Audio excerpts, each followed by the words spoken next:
mystère de l'été.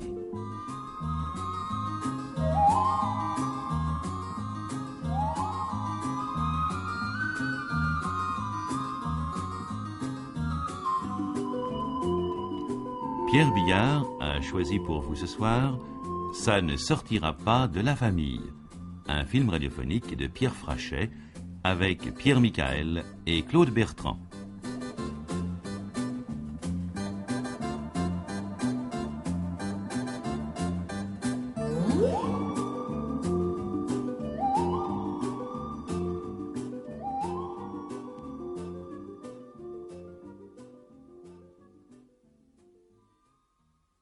Bonsoir, monsieur. Je suis Louis Tahur. René Franciola. Entrez. Pardon. Vous êtes ponctuel. Vous m'avez dit 20h15. Venez par ici. C'est votre bureau? C'est le bureau de mon beau-frère. Mon appartement personnel est au 3e étage. Asseyez-vous, prenez ce fauteuil. Pas tout de suite, si vous permettez. Lorsque je vous ai téléphoné ce matin pour vous prier de me recevoir, j'ai beaucoup insisté sur la discrétion absolue dont j'entendais que notre conversation soit entourée. Vous me confirmez bien qu'elle aura lieu sans témoin? Mais, comme vous voyez, il n'y a que vous et moi dans cette pièce. Oui, bien entendu, mais je pensais à celle d'à côté. La porte en étant entrouverte, si je ne me trompe, vous m'autorisez à m'assurer qu'elle est vide? Il semble que vous n'attendiez pas que je vous y autorise. Ne vous gênez surtout pas, faites le tour du propriétaire. Mais pardonnez mon sans-gêne. J'ai absolument besoin de savoir que nous resterons en tête à tête. Vous auriez pu être tenté de faire entendre ce que j'ai à vous dire par l'un des avocats de Philippe Tivolier, peut-être même un journaliste ou bien simplement quelqu'un de votre famille. Or, je tiens à garder l'exclusivité des nouvelles que je vous apporte. Parlez tranquille. Nous sommes pour plusieurs heures les seuls occupants de cette maison. Demain est jour de parloir à la prison. Mathilde, madame Tivolier, est partie dès ce soir. Elle passera la nuit à l'hôtel pour être là-bas le plus tôt possible. Et notre unique domestique rentre chez elle chaque soir. Elle ne reprend son service qu'à 7 heures du matin. Maintenant, asseyez-vous. Et ne soyez pas si méfiants. Personne ne vous disputera votre exclusivité. J'en serai un peu plus sûr quand vous aurez actionné le bouton d'arrêt du magnétophone qui se trouve dans le tiroir de droite de ce bureau et que vous venez de mettre en marche à l'instant. Un point pour vous. Vous êtes un bon observateur. Soit. J'arrête le magnétophone. Merci. Voilà. J'aurais aimé pouvoir écouter la bande par la suite pour le cas où vous m'auriez appris des choses intéressantes. Il ne faut pas m'en tenir rigueur, je ne vous ai jamais vu. Vous me téléphonez ce matin pour prendre rendez-vous en me déclarant d'un ton péremptoire « Philippe Tivolier est innocent, je puis vous en fournir la preuve. » Mettez-vous à ma place. Il est normal que j'attache du prix à vos révélations. Vous étiez moins persuadé ce matin au téléphone que mes révélations fussent dignes d'intérêt. J'ai dû batailler pour que vous acceptiez de m'entendre. Je vous écoute. Votre beau-frère est dans une situation difficile, monsieur Franciola. Ah, voilà ce qui s'appelle souligner une évidence, monsieur Tahur. Permettez-moi d'en faire la remarque. Il ne faut pas sous-estimer les évidences. Vérité ou mensonge, le plus souvent, ce sont elles qui ont force de loi. Eh bien, Philippe se trouve dans une situation difficile, oui. Pire même. Dangereuse. Mais il s'en sortira. C'est un lutteur, un gagneur. Il a déjà montré dans sa vie qu'il savait prendre les coups sans aller au tapis. D'ailleurs, il n'est pas seul. Il a encore des amis. Oui, vous avez dit « encore ». Les amis d'un homme puissant ne sont pas plus sûrs que les autres. Quand le naufrage menace, ils mettent seulement un peu plus de temps à quitter le navire. Pour le cas où la voie d'eau in extremis viendrait à être réparée. Et puis, les amis devant une cour d'assises, ça ne sert jamais qu'à produire des témoignages de moralité. On n'emporte pas un acquittement avec des certificats de bonne conduite. Il n'est pas encore question d'acquittement. Nous espérons bien lui faire obtenir un non-lieu. Je ne crois pas. Pourquoi donc? Avec ce genre de dossier, le non-lieu vient tout de suite ou bien il ne vient jamais. Ce n'est pas l'avis de ses avocats. Oui, Et il est défendu par 3 des plus grands maîtres du barreau français. L'expression « maître du barreau » m'a toujours paru assez fâcheuse pour désigner des gens dont la plupart des clients échouent derrière ceux d'une prison. Et puis, les grands avocats, c'est mauvais signe, comme les grands chirurgiens. Quand on fait appel à eux, c'est que le cas est vraiment désespéré. Le cas de Philippe n'est pas désespéré. Pas encore. Examinons les faits dans l'ordre chronologique, impartialement, si vous voulez bien. Vous me reprendrez si j'oublie quelque chose. Le 17 juin au matin, Julien Epner, un employé de la filature Tivolier, entreprise honorablement connue dans la région, ne se présente pas à son travail. Vers midi, la vieille demoiselle chez qui cet employé habite une chambre meublée téléphone à l'usine pour s'inquiéter de l'absence de son locataire. Celui-ci, qui mène d'ordinaire une existence très rangée, dont les règles sont immuables, n'a pas passé la nuit dans son lit. Toutes ses affaires, cependant, sont restées dans sa chambre. Un peu après 14 heures, Philippe Tivolier, le président-directeur général de l'entreprise, appelle lui-même la police pour signaler l'incident. La disparition de son aide comptable lui semble d'autant plus troublante qu'il avait reçu celui-ci chez lui, la veille au soir. Epner lui ayant demandé ce rendez-vous de caractère personnel. Philippe Tivolier était seul ce soir-là, puisque vous étiez parti le matin même pour accompagner sa femme, votre sœur, dans la villa qu'il possède sur la côte d'Azur. Un Mougin, très exactement. C'est ça, oui. La police, comme presque toujours en pareil cas, fait observer qu'une disparition n'est de son ressort qu'après 48 heures. Et que de plus, les recherches doivent être sollicitées par la famille. Julien Epner, qui est de nationalité belge, n'a aucun parent dans la ville. Le lendemain matin, l'aide comptable n'ayant reparu ni au domicile de sa logeuse ni à l'usine, Tivolier téléphone de nouveau au commissariat. L'industriel est une personnalité locale, il est conseiller municipal et beaucoup s'accordent à voir en lui le futur maire de la cité. Un peu pour lui faire plaisir, on charge un inspecteur de recueillir des renseignements. Aucune trace de disparu dans les hôpitaux les plus proches. L'officier de police se présente ici en fin d'après-midi pour poser quelques questions de routine. Tivolier le reçoit sur la terrasse, puis le raccompagne vers la grille, en passant par le bord de l'eau. Et c'est alors que tout se détraque. La conversation va tourner à l'interrogatoire. La propriété comporte une plage et un embarcadère privé sur le lac. Dans l'un des 3 bateaux de la famille, une barque à fond plat tirée sous le ponton, le policier remarque des taches de sang. Votre beau-frère s'en étonne avec lui. Le commissaire est prévenu, qui se dérange aussitôt. Je passe sur les différents stades de l'enquête que vous connaissez déjà. Les découvertes compromettantes se succèdent en rafale. 8 heures plus tard, Tivolier se retrouve dans les locaux du commissariat et le juge d'instruction signe à son endroit un mandat de garde à vue. Il faut reconnaître qu'il y a de quoi, non? L'analyse du sang répandu dans la barque montre le même groupe A positif que celui qui figure sur une carte de donneur trouvée dans la chambre de Epner. Sur la moquette du bureau de Tivolier, ici, où nous nous trouvons, je présume. Oui. 3 grosses gouttes de ce même sang ont été lavées d'une manière sommaire, mais ne sont pas complètement effacées. Derrière le dossier d'un fauteuil, celui dans lequel je suis assis, peut-être? Non, l'autre. Les policiers récupèrent des débris de verre et un morceau de monture qui sont reconnus par des témoins comme ceux des lunettes de Epner. La chaîne d'amarrage de la barque ainsi qu'une pièce de fonte de 20 kilos qui lui servait d'ancre demeurent introuvables.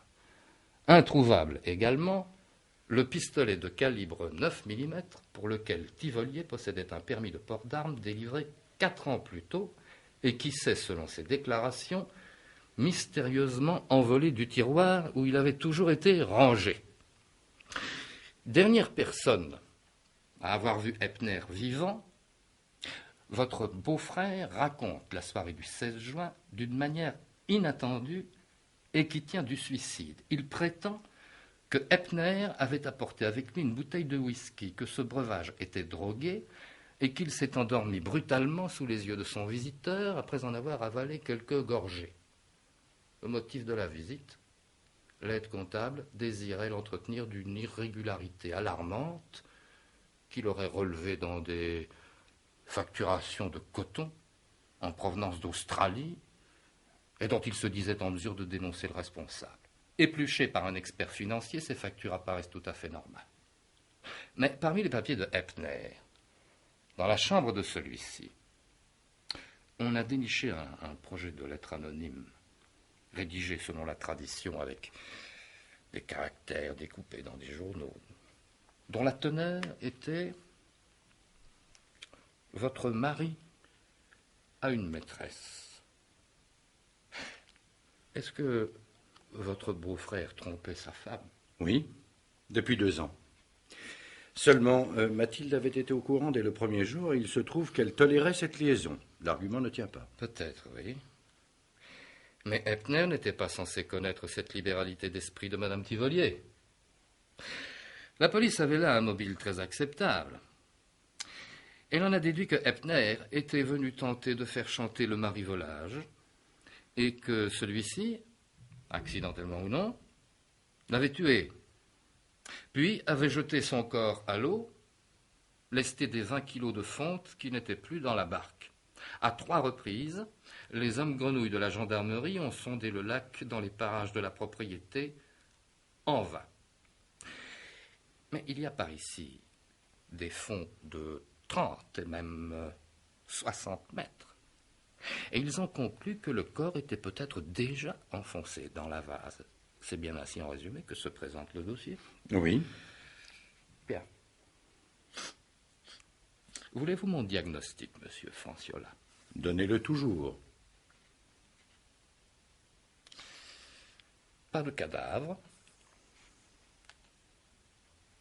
mais un faisceau serré de présomptions, d'indices, de témoignages, d'analyses de laboratoire, de rapports d'experts, tous concordants. Pas d'alibi, mais un mobile démontré et un système de défense trop maladroit pour n'être pas sincère. C'est à se demander si Philippe Tivolier, dans cette affaire, est le meurtrier ou bien la victime.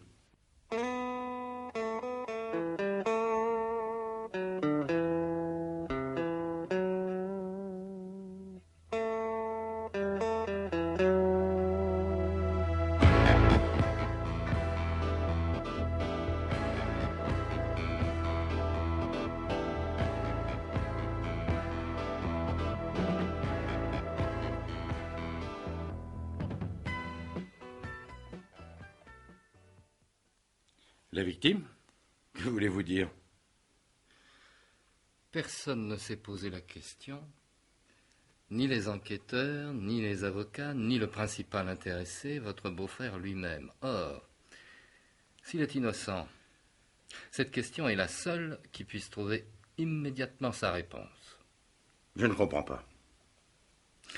Depuis 9 jours, depuis son premier interrogatoire, Philippe Tivolier, tous ceux qui, professionnellement ou non, réfléchissent sur cette affaire, les policiers, le juge d'instruction, ses défenseurs, sa femme, ses amis, vous aussi sans doute, tout le monde raisonne à partir de l'alternative coupable ou non coupable. Mais il n'y en a pas d'autre. Justement, si. Laquelle? Assassin ou victime. Je comprends de moins en moins.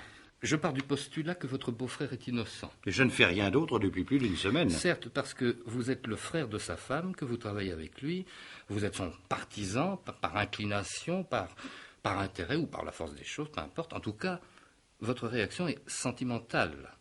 Votre conviction, toute subjective, mais ça ne démontre rien. Et cette attitude vous enferme dans l'alternative dont je parlais à l'instant. Moi, je change les termes de l'alternative. Et vous allez voir que la différence est importante, car elle ouvre un champ de recherche tout à fait nouveau.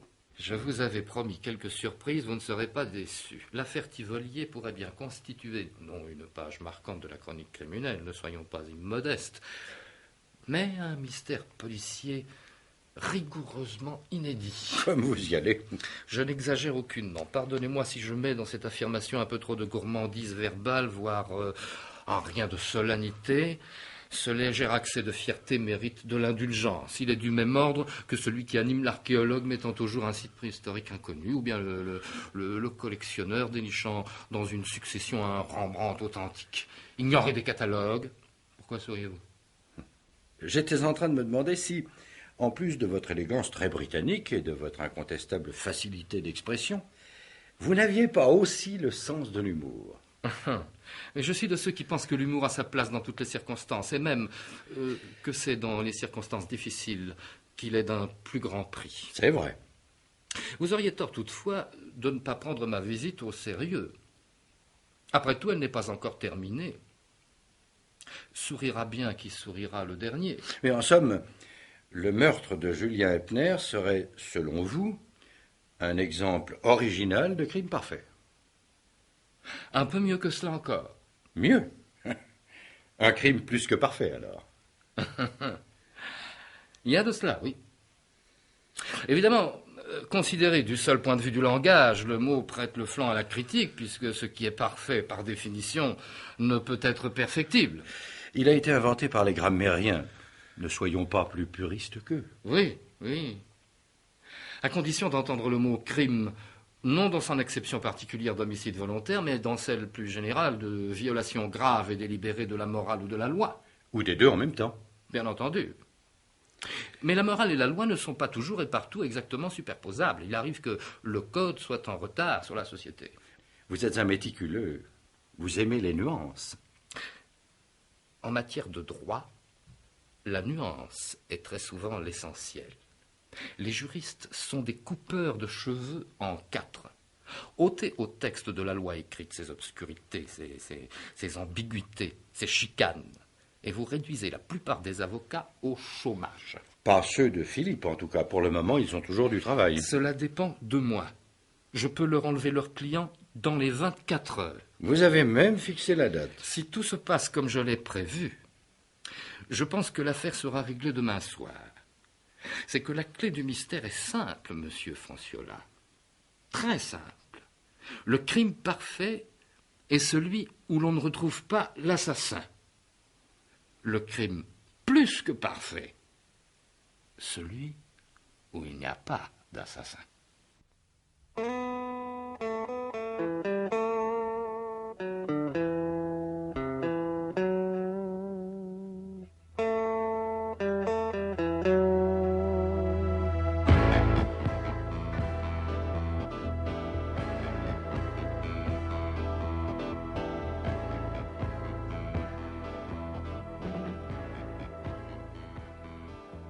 Plus vous avancez dans votre explication, et moins j'y vois clair. Parce que vous ne vous servez pour tenter d'y voir clair que de la logique. Et la logique ne suffit plus. Il faut entrer, comme je le disais, dans le domaine de l'imagination. Philippe Tivolier n'est pas l'assassin de Julien Epner, parce que Julien Epner n'a pas été assassiné. Votre beau-frère est la victime d'une machination. Maintenant, cessez de considérer le problème de l'extérieur. Entrons dans la machination pour en démonter les mécanismes. Mettons-nous à la place de l'ingénieur qui l'a conçu et fabriqué. Oui. Imaginons un homme intelligent et sans scrupules. Sans scrupules, ça court les rues. Intelligent. Ça ne court pas les rues, parce que quand on court, on se fait remarquer. Et qu'un aventurier d'envergure veille à ne pas attirer inutilement l'attention. C'est peut-être là sa principale caractéristique. Il y a une forme d'évolution de la criminalité qui échappe encore aux spécialistes. Chez les hors-la-loi qui ont vraiment de la cervelle, le premier impératif n'est plus le maximum de profit, mais le minimum de risque. Jadis, même les grands chefs de bande jouaient leur tête pour une banale attaque de diligence. On encourait l'échafaud pour voler un sac de voyage. En 1900, un Apache poignardait pour arracher la montre d'un bourgeois, mais nous sommes entrés depuis dans la société d'abondance. Tout le monde veut sa part de bien-être. Et le premier bien-être pour un voyou, c'est la liberté. Notre homme intelligent et sans scrupules est un voyou qui réfléchit. Il a choisi d'être en marge et de gagner sa vie en détroussant ses contemporains. Mais il est bien décidé en même temps à ne miser qu'au plus juste sa sécurité. Mais ça me paraît difficilement conciliable. Difficilement, mais ça peut l'être. Si je vous comprends bien, vous évoquez ce que l'on nomme aujourd'hui le criminel en col blanc. Non, celui-là, pour moi, c'est déjà dépassé. Certes, il représente un type moderne de malfaiteur, il est un premier produit de l'évolution. La fraude fiscale ou douanière sur une grande échelle, les fausses factures, l'escroquerie fondée sur l'informatique, pour ne prendre que quelques exemples, constituent un progrès, si on ose dire, par rapport au brigandage de grand chemin. Mais ces méfaits coûtent encore cher. Ils ne font craindre à leur auteur, bien sûr, ni la guillotine ni les travaux forcés. Ils se payent pourtant de plusieurs années de prison, 3, 4, 5, assez couramment. Vous n'y regarderiez pas, vous, même pour un butin considérable, à risquer 5 ans de prison? Mais je crois que si. Pour l'homme dont je parle, c'est trop cher. 5 ans, ou 4, ou 3, c'est trop long quand il y a la vie dehors, le soleil, les arbres, les femmes en robe légère, les voiliers sur le lac, les rires d'enfants dans les jardins. Mais ma parole, vous devenez lyrique. Je me laisse emporter par mon sujet. C'est à croire que vous plaidez pour votre propre compte. Mais alors, votre voyou au cerveau supérieur, qui a si peur de la prison, comment va-t-il pouvoir faire son métier? Eh bien, il va peser le risque. Il va choisir ses activités illégales en fonction d'un seul critère, la sanction pénale qui les frappe. Au-dessus de 6 mois ferme, il écarte systématiquement toute entreprise. Il vole des savonnettes dans les supermarchés? Vous venez de dire qu'il possédait un cerveau supérieur. Il invente. Quoi? L'affaire Tivolier, par exemple. Il calcule son risque, pour commencer, pratiquement nul. Les probabilités les plus pessimistes donnent 4 mois avec sursis et 2000 francs d'amende pour outrage à magistrat. En effet, c'est une mise de père de famille. Il aurait tort de se refuser ça. Ensuite, il repère sa proie, de loin. Il lui faut un homme riche, ça va sans dire, un notable, soucieux de respectabilité, un peu toqué de politique, friand de présidence d'associations sportives, culturelles, patriotiques, rêvant de conseil général, voire de députation, aimant assez la vie aussi pour être vulnérable. Avec une femme et une maîtresse, ce serait parfait. Il a jeté son dévolu. Sa victime sera Philippe Tivolier. Et il se met au travail. vous avez de ces mots. Toute création est un travail. Il n'y a pas que les honnêtes gens pour montrer du cœur à l'ouvrage. Oui, au fait. Et ce qu'il va mettre sur pied réclame des qualités, des qualifications dont beaucoup de bons citoyens seraient incapables de faire preuve. Mais vous parlez de lui comme s'il vous était sympathique. Et je respecte la conscience professionnelle, quelle que soit la profession. Vous avez raison. Tout ce qui est en voie de disparition mérite le respect. Imaginons à présent cet homme passant à l'exécution de son plan. Il a pensé longtemps, il a envisagé tous les obstacles possibles, prévu et pallié d'avance toute défaillance de la machinerie, fourbi, poli, repoli chacun des rouages de son piège avant de les assembler. Un beau soir de décembre, il débarque du train dans cette petite ville engourdie par l'hiver. Il est frileux, timide, bien propre. Il a retenu un mois plus tôt une chambre meublée chez une vieille demoiselle qui loue d'ordinaire à la belle saison 2 ou 3 pièces de son pavillon non loin du lac. Pour tout viatique, il a 2 grosses valises, 1300 francs qu'il dépose à la banque le lendemain de son arrivée, et une lettre de recommandation signée d'une importante relation parisienne de Philippe Tivolier. Il a obtenu cette lettre au moyen d'un mensonge quelconque sans doute, ou d'un quelconque stratagème, mais ça, personne ne pourrait l'attester.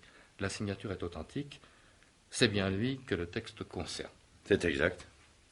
Le lundi suivant, il entre aux établissements Tivolier, dans les services administratifs, en qualité d'aide comptable. Disons plutôt commis aux écritures. En réalité, il n'avait aucune aptitude bien particulière. Philippe ne l'a embauché que pour obliger un gros client. Très vite, cependant, il sera considéré comme un employé modèle.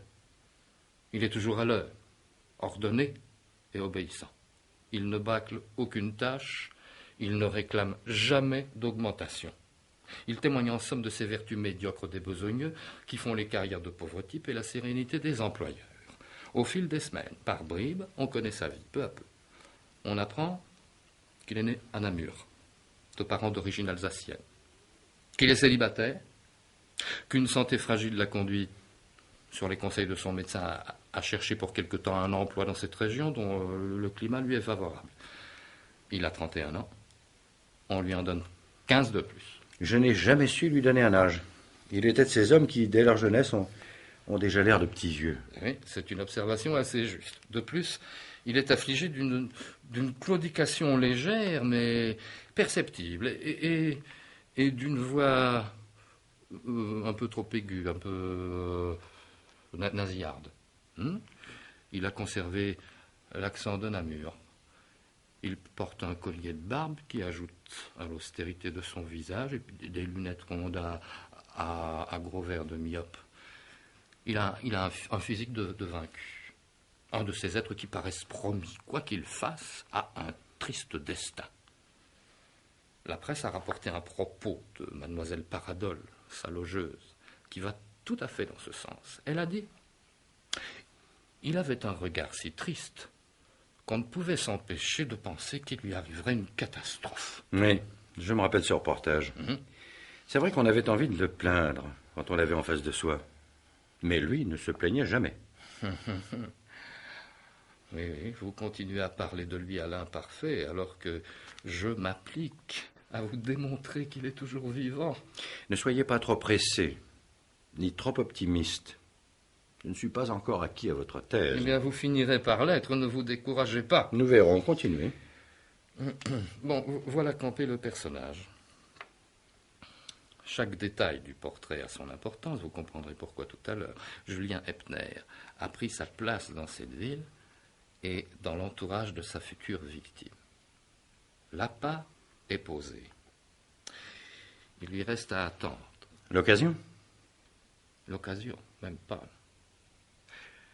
L'occasion, il la créera lui-même au jour et à l'heure qui lui sembleront les plus propices. Non, attendre. Attendre tout court, c'est nécessaire. C'est nécessaire pour que, le moment venu, sa disparition soit remarquée. Il faudra qu'elle dérange des habitudes. Ces habitudes, il doit se donner le temps de les imposer. Le succès de son plan dépend de la vraisemblance absolue de la mise en scène.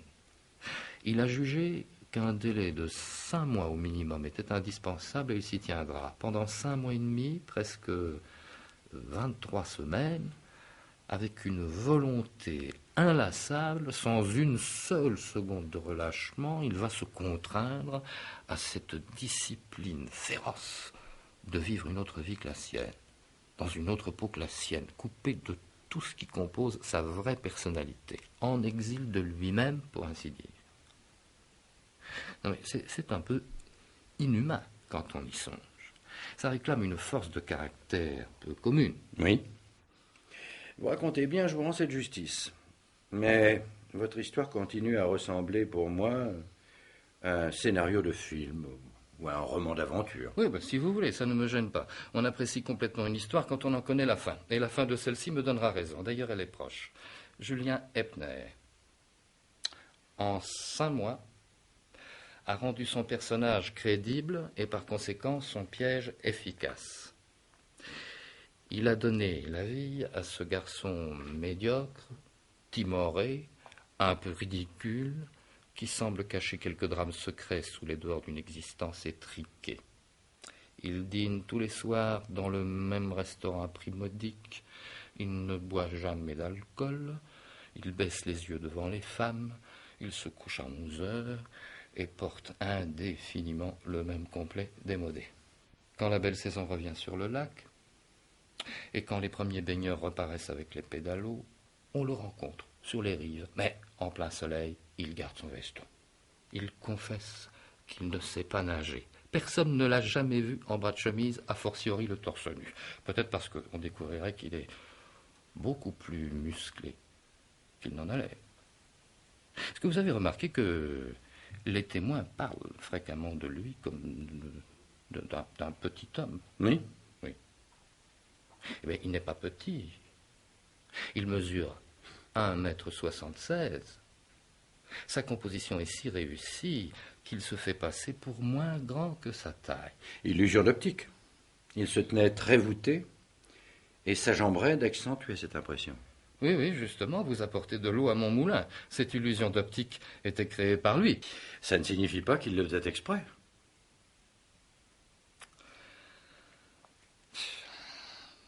Ah, vous êtes difficile à convaincre. Hein? Bien.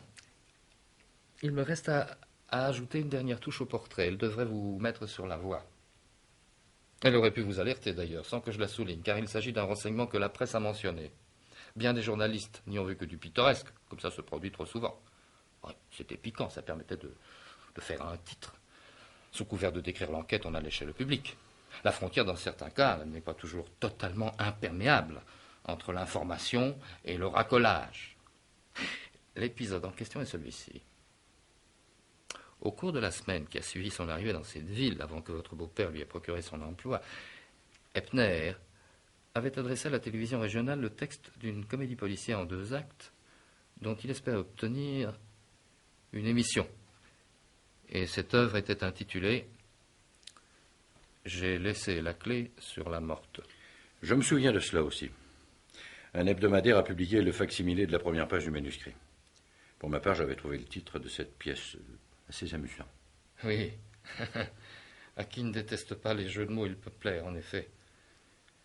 Mais l'œuvre en elle-même, paraît-il, était aussi mauvaise que possible, et ne lui valut en réponse à son envoi qu'un refus courtois, mais définitif. Oui. Eh bien. Ça ne vous donne pas une idée? Non. Je ne vois pas laquelle. Parce qu'il avait montré du goût pour la littérature criminelle, vous voulez sous-entendre qu'il était prédisposé à devenir un malfaiteur? Oh non. Quoi alors? Quelque chose de plus précis. Un indice. Un indice? Non. Non, j'avoue qu'il ne me saute pas aux yeux. Non? Ah, tant pis. Ne jouez pas aux devinettes, expliquez-moi. Non, pas pour l'instant. Non, ce n'est pas, croyez-le, que je tienne à ménager un effet de surprise, mais je préfère conserver à mon récit la progression que je lui avais prévue. Vous vous rendrez mieux à l'évidence si elle s'allume pour vous brutalement. Vous êtes assez autoritaire dans votre genre. Oui. Nous n'avons plus maintenant qu'à démonter la dernière pièce de la machine infernale, la plus décisive, la plus délicate, le détonateur. C'est-à-dire? La nuit du 16 au 17 juin. Imaginons toujours que j'ai raison, que les policiers aient tort. Nous allons prendre un à un chacun des points forts de l'accusation et les analyser à l'envers. En considérant Philippe Tivolier non pas comme l'assassin présumé, mais comme la victime probable. Et vous allez constater que tout ce qui est faiblesse dans son système de défense, quand il se présente en posture d'accusé, devient argument solide s'il se place en situation de plaignant. Oui. Un contre-réquisitoire, en quelque sorte. Exactement. Premier point fort de l'accusation, le rendez-vous. La police soutient que Tivoli a choisi le 16 juin pour accorder à Eppner l'entrevue que celui-ci réclamait parce qu'il savait que la maison serait vide ce soir-là. Mais on peut soutenir l'inverse. Personne n'y a songé. Eppner également savait qu'ils seraient seuls tous les deux. Comment cela? Dans l'après-midi du 15, vers 18h, Madame Tivoli a téléphoné à l'usine pour rappeler à son mari de prendre 2 gravures anciennes qu'elle désirait emporter à Mougins et que l'encadreur ait fait déposer au bureau. Tivolier venait de partir. Sa secrétaire, Madame Signac, a alors commandé à Epner de les porter au domicile des patrons. Mais oui, c'est juste. Vous savez cela? Vous avez interrogé Madame Signac? Je sais cela, peu importe comment. Je ne suis pas venu à vous les mains vides. Deuxième présomption grave contre votre beau-frère. Son insistance à répéter qu'il s'est endormi brusquement une vingtaine de minutes après l'arrivée de Epner et qu'il ne s'est réveillé qu'au petit matin. C'est l'alibi le plus bête du monde. Ou bien c'est idiot, ou bien c'est vrai. Et si c'était vrai? Évidemment. Oui.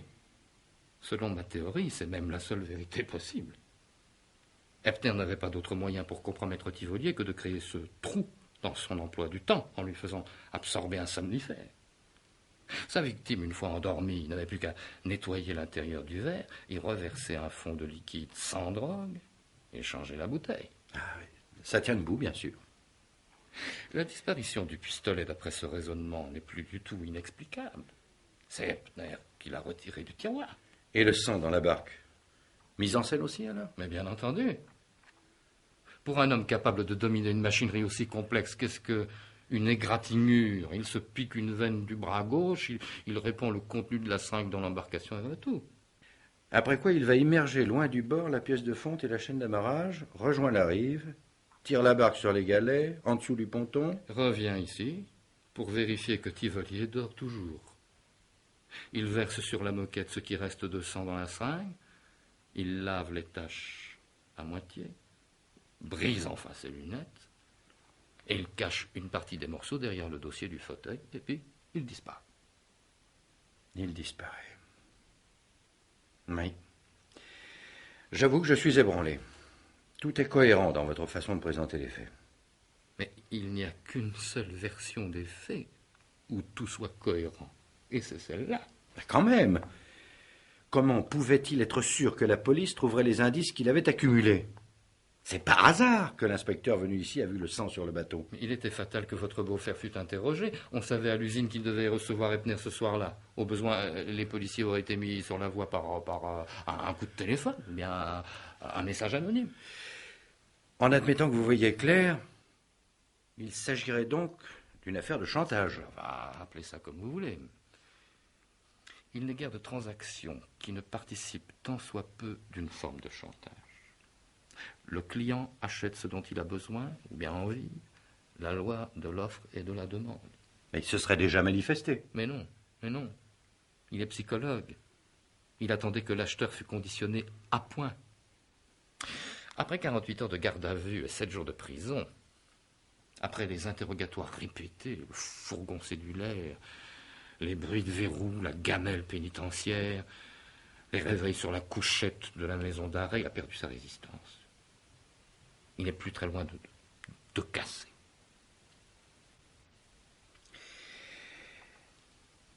J'ai peut-être été un peu long à réaliser. C'est lui qui vous envoie.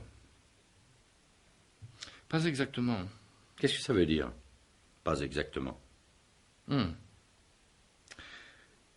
Je suis Julien Epner.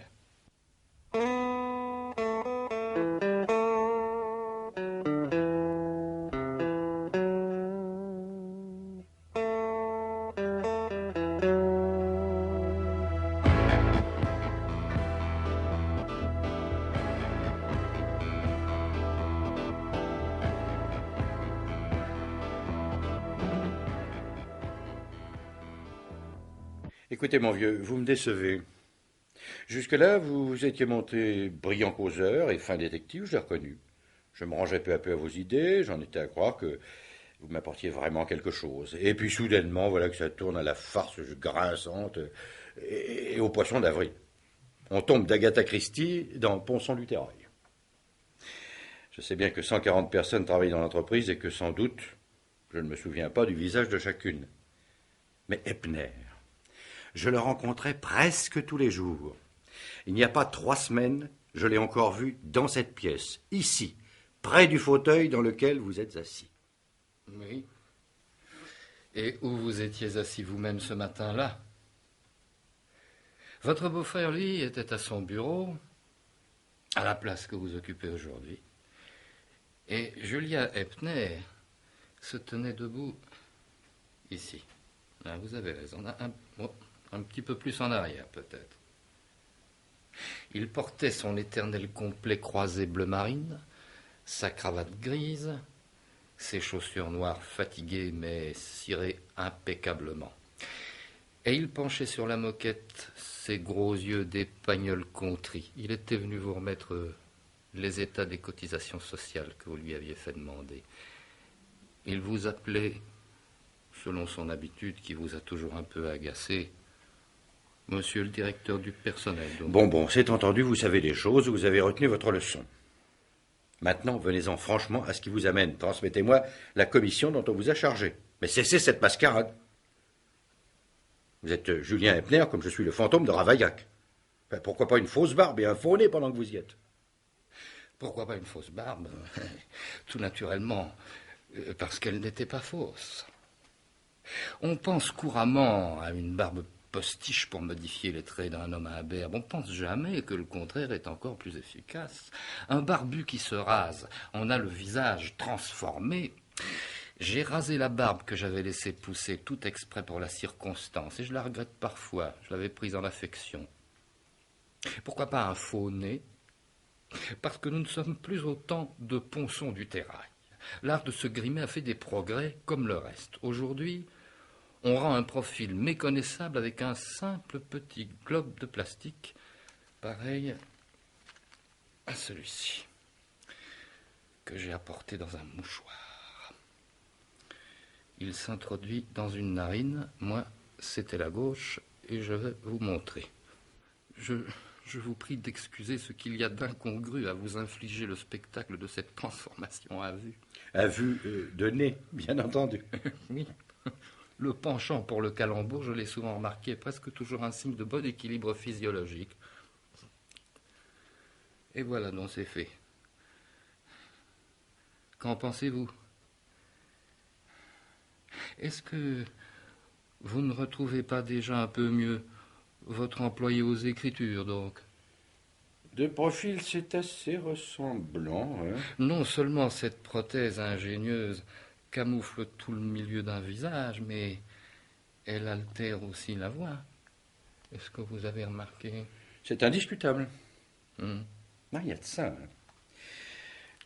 Je vous signale quand même que Epner avait les yeux très bleus et les vôtres sont marrons. C'est juste. Vous allez sans doute m'expliquer que vous portiez des verres de contact.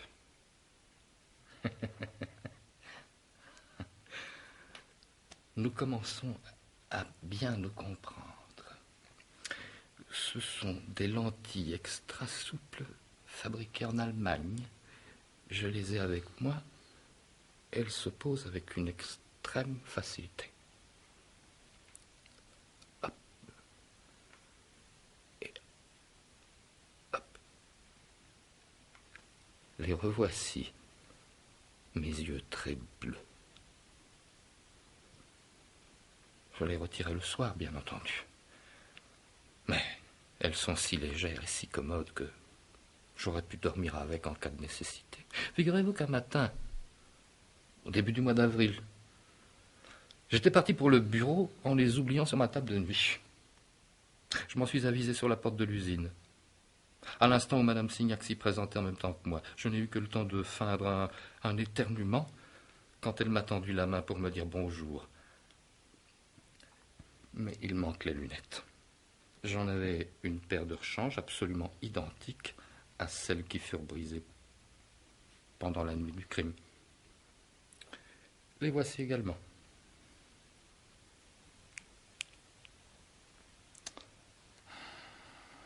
Vous êtes déjà un peu moins sûr de vous. Pour les cheveux, je me contentais de les aplatir et de les séparer par une raie au milieu. Comme ceci. grosso modo. Voilà. Reste la barbe. Eh bien, j'en ai apporté une fausse pour vous contenter.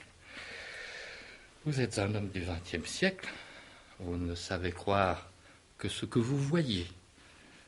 La civilisation de l'image vous a fait l'esprit paresseux. Oh, d'abord, cette barbe postiche est beaucoup moins belle que la vraie. Oh, c'est à peu près la même forme, la même couleur. Je vais me la fixer sommairement sur les joues. Votre petit numéro de musical est assez réussi. Je ne puis faire autrement que d'en convenir. Faites abstraction de ce que vous appeliez tout à l'heure fort aimablement mon élégance très britannique. Je ne pouvais pas me présenter ici avec les habits de Eppner dans une valise. Si je me lève, vous retrouvez la silhouette. Si je me déplace, vous retrouvez la démarche. Non? La claudication, je l'obtenais au moyen d'une chaussure spéciale, mais je sais la contrefaire, sans artifice. Regardez. Et maintenant, saupoudrons le tout d'un soupçon d'accent de Namur que j'avais adopté. La voix et l'accent de Eppner, donc. Je les avais fait miens à tel point qu'ils m'étaient devenus si mécaniquement familiers, n'est-ce pas, que encore aujourd'hui, je dois me surveiller pour ne pas les reprendre malgré moi, donc.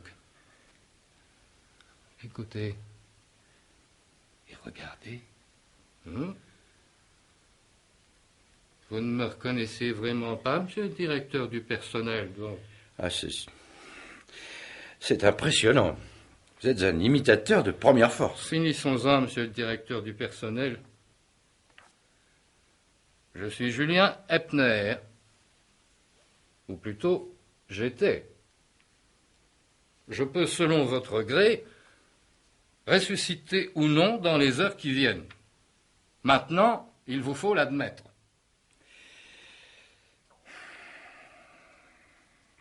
Comment s'appelait le chef magasinier qui a pris sa retraite le 30 avril? Charles Raquin. Combien avons-nous eu d'ouvriers malades au mois de mai et pendant combien de jours? Un malade et une femme enceinte. Antoine Michelot, qui a manqué 4 jours pour une blessure à la main droite, et Josiane Battistini du service des expéditions, qui est partie le 19 en congé de maternité. Il s'est produit cet hiver un incident peu banal chez mademoiselle Paradol. Lequel? Oui. Je vois. Ma logeuse a découvert un jeune renard dans sa buanderie. C'était un jour de semaine, vers 9h du matin, elle était seule dans le pavillon. Elle m'a raconté qu'elle avait eu très peur, qu'elle avait appelé un voisin, monsieur Émile Morin, à la rescousse. Le renardeau avait eu plus peur qu'elle, il s'était enfui avant l'arrivée de celui-ci. Oui. Bien. Admettons que vous êtes Julien Eppner. Alors, qu'est-ce qu'on décide? Bon, je vous demande pardon, mais je remballe mes accessoires. Bon. Eh bien, vous me payez. Et votre beau-frère est ici demain soir. Combien? 3 millions. Je ne voudrais pas avoir l'air de poser une question déplacée, mais puis-je vous demander quand même s'il s'agit de francs lourds ou anciens? Ce n'est pas une question déplacée, c'est une question superflue. Et vous vous imaginez, en supposant que j'accepte, que je peux trouver 300 millions d'anciens francs d'ici à demain? Oui. Vous les avez là dans cette pièce. Le prix du marché sera la collection de monnaie ancienne de la famille Tivolier. Elle est dans le coffre-fort. Il y a un peu moins d'un an, je le sais, elle était estimée par Gatiani, l'expert en numismatique le plus écouté d'Europe, à près de 4,5 millions. Un riche collectionneur étranger que je connais m'en donnera 3, comptant et en liquide, sans en discuter la provenance.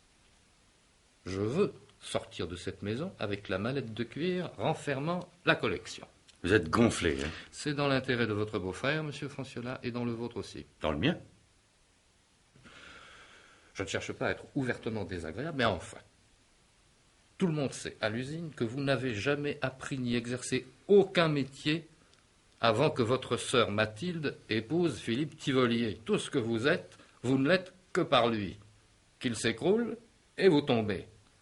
Adieu, les 6 000 francs par mois, le 3e étage sur le lac, la grosse voiture de la société, le titre de directeur et les courbettes hypocrites des subalternes. Ça va comme ça. Je ne vais pas me laisser insulter plus longtemps par un margoulin de votre espèce. Ne me parlez pas sur ce ton. Je l'ai supporté quand je ne pouvais pas faire autrement. Ce soir, je ne le tolérerai pas. Ou bien nous traitons, ou bien je me retire et vous n'entendrez plus parler de moi. Tivolier n'aura que cette seule chance. Elle est à prendre ou à laisser. 1 minute. Quelle sera la garantie de Philippe si je vous remets la collection? Je vous laisse une lettre de ma main que vous posterez vous-même ce soir, adressée à votre beau-frère. À quelques mots près, elle dira ceci. Cher monsieur Tivolier,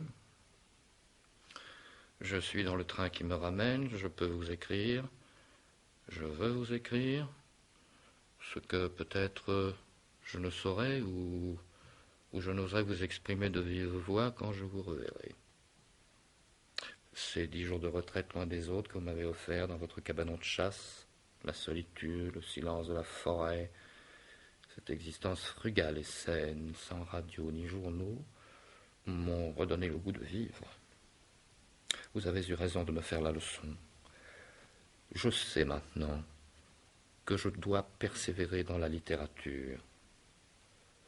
Je vais refondre la nouvelle que je vous ai lue l'autre soir et en tirer un roman. Me pardonnerez-vous ma maladresse? Je changerai ce titre à imbécile, votre mari a une maîtresse, qui vous a heurté lorsque j'ai commencé ma lecture, je l'ai bien senti. Mais aussi, grâce à cette bourde de ma part, vous m'aurez fait l'amitié de vous confier à moi. J'étais venu vous parler de factures et de taxes à l'importation. Vous m'avez parlé de la vie, du bonheur et des années perdues. Vous m'avez fait du bien, je ne l'oublierai pas. Je me suis bien mal tenu ce soir-là. C'est que je n'ai pas l'habitude de boire. Et nous avions un peu forcé sur l'alcool. Vous vous êtes endormi d'une seconde sur l'autre. Moi, aux 3/4 ivre, et ma crise de découragement n'étant pas apaisée, je vous avais chippé votre pistolet dans le tiroir où vous m'aviez suggéré de chercher la clé de la cabane. Je l'ai d'ailleurs oublié là-bas, enveloppé dans un chiffon, sur l'étagère au-dessus du lit de camp. Je me suis permis aussi d'aller faire un tour sur le lac avec votre bateau. J'ai manqué chavirer par 2 fois.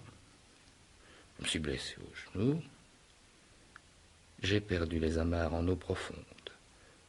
Et j'ai peut-être rayé la coque en ramenant la barque sur la rive. Je demande votre indulgence pour ces désagréments et ces petits dommages que j'ai pu vous causer. Je vous assure de ma déférente, sincère et désormais inaliénable amitié. Signé Julien Epner. Ah, il est joliment combiné, votre tour de cochon. N'est-ce pas? Tout est expliqué, tout est justifié. La lettre anonyme trouvée dans la chambre, par exemple, n'était que la page de titre d'une nouvelle policière, et ce malentendu a été rendu plausible 5 mois à l'avance par l'envoi à la télévision d'un manuscrit qui révélait chez Epner des ambitions d'écrivain. C'est assez habile, en effet. Quand on lui annoncera mon retour, votre beau-frère n'aura plus qu'à se frapper le front du doigt en faisant semblant de se rappeler son allusion à la cabane dans la forêt. Allusion que, l'alcool aidant, il aura oublié, mais que Eppner, l'alcool aidant, aura prise pour une offre en bonne et due forme. Oui, évidemment, c'est très admissible. Quant à moi, je me présente vers 23 heures, après l'heure de l'arrivée du train, chez mademoiselle Paradol. Je vais lui faire sans doute encore plus peur que le renardeau dans la buanderie. Une fois sa frayeur passée, je n'ai plus qu'à la laisser parler, puis alerter elle-même la police. Ma bonne foi éclate en même temps que l'innocence de Philippe Tivolier. Je ne cours absolument aucun risque. Je ne pouvais pas savoir. Je n'ai pas à redouter un contrôle d'identité. Eppner est un faux nom, mais les papiers sont authentiques. Je les ai obtenus grâce à un extrait de naissance maquillé. Tout est bien qui finit bien. Votre sœur et son mari ne pourront que vous approuver d'avoir sacrifié la collection du grand-père à l'honneur sacré de la famille. Alors, monsieur Franciola, si vous alliez chercher la mallette dans le coffre-fort,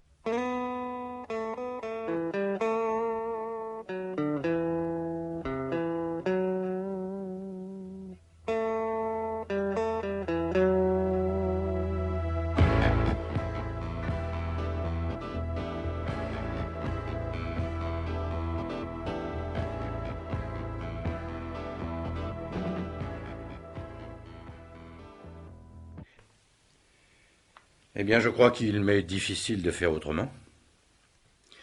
D'accord. Installez-vous au bureau pour écrire votre lettre.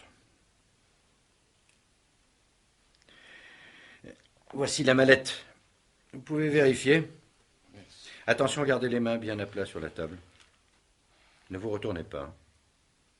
Il y avait un second pistolet dans cette maison, le mien. Il est chargé et je sais m'en servir. Votre coup d'arnaque était déjà un petit chef-d'œuvre, mais je vais l'embellir encore. J'ai une surprise pour vous. Vous ne croyez pas si bien dire quand vous affirmiez que je n'étais rien sans Philippe. En réalité, il me donne de l'argent pour contenter Mathilde et pour sauver les apparences, mais il m'a toujours traité en pauvre type.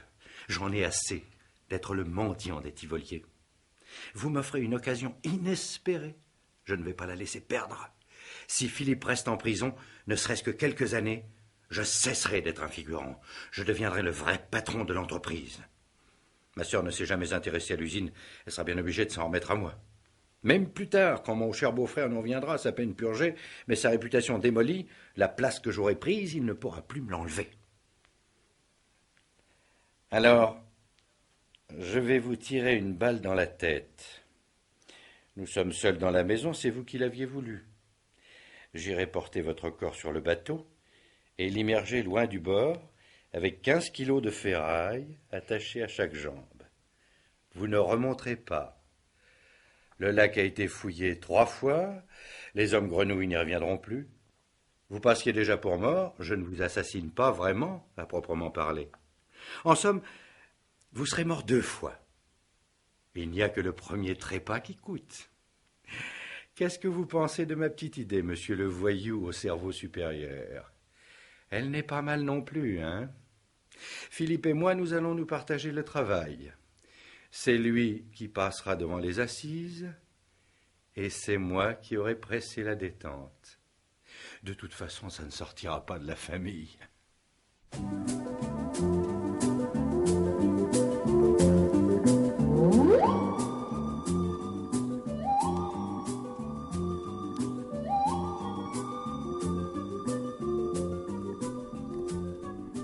Pierre Billard avait choisi pour vous ce soir « Ça ne sortira pas de la famille », un film radiophonique de Pierre Frachet avec Pierre Michael et Claude Bertrand.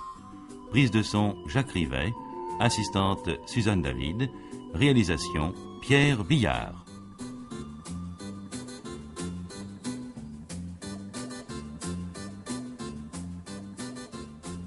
Cette émission a été enregistrée dans les studios de l'ORTF à Nîmes.